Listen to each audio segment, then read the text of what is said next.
Hello students, I hope that you're enjoying this course. In the last video, we found out how can you calculate your personal year vibration. In this video, we're learning how to calculate your personal month vibration.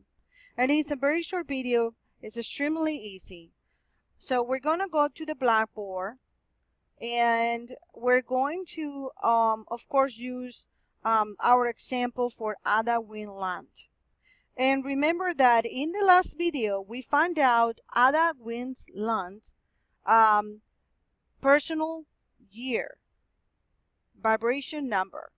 And how we did it was, she was born November 12th of 1940, but since we are in April 26th of 2019, what we need to look is at her last year or her last birthday.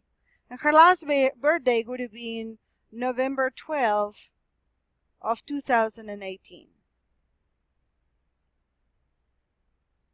By adding all these numbers together, as we did before, and we can do it again so you can see it, we added 12, of course 11 for November, 12 for 12, and then we added 2 plus 0 plus 1 plus 8. Remember, we did this in the last video and we found out her personal year, and that's 23, that's 25, 26, and 34.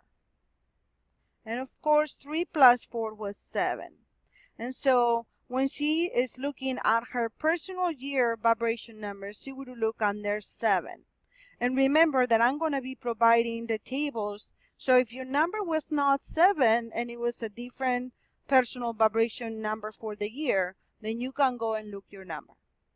But in this video, we're covering how to find the month, the personal vibration month or personal month number. So let's take her as an example. So what you do is, you have found out the personal year for you, and I want you to follow with this example. So her personal year number was 34 and 7. So let's say that she wanted to find out her personal month or what's going to happen on one of the months of the year. Let's say she wants to find out what's going to happen now, in April, for example. So this is how it goes. So we have January will be 1 because it's the first month of the year, and February will be 2, and March will be 3, and of course April will be 4, which is the month that we're gonna do for her. And then as you can see, it goes all the way to December, and December of course will be 12. So we start with number 1 in January for the 12 months of the year. And so we wanted to find out her personal month number. And in this case, April is 4. So what we're going to do is we're going to add 4 to the number for the personal year.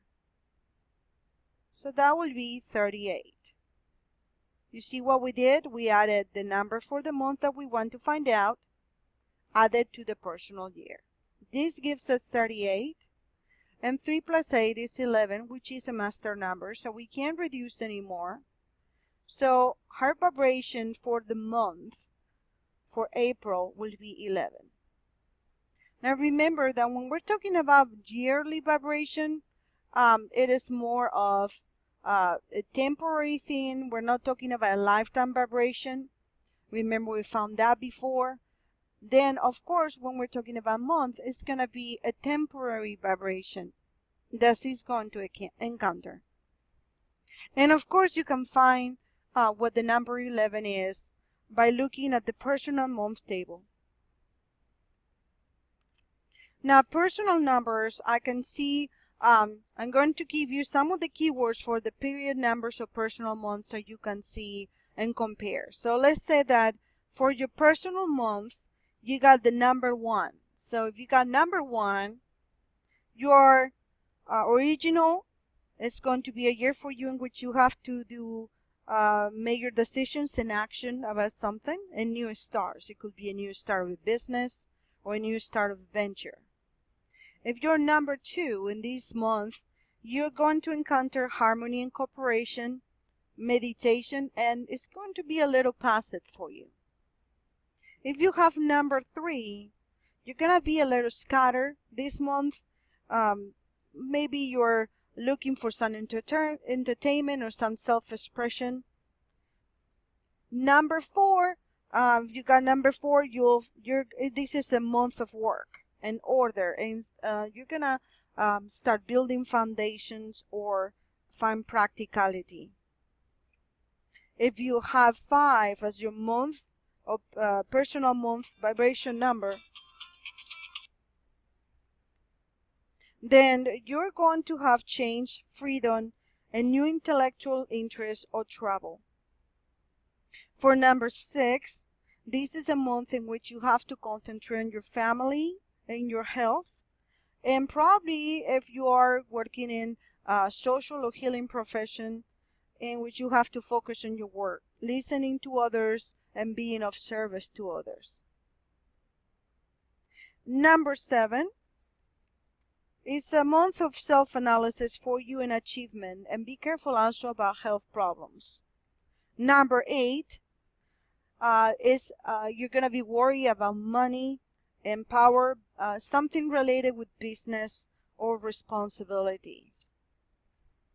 Number 9 is a month to give yourself to others, maybe something coming to conclusion. Number 11, which is like in our example, something that has to do with spirituality, religion. If you have come out with another master number, which is 22, you have to concentrate yourself this month in large endeavors and material things. If it's a 33, another master number, you might endure in this month some sacrifice for somebody else that you love or compassion for others. And finally, if you have 44, you might have to help others resolve daily problems and counseling for others.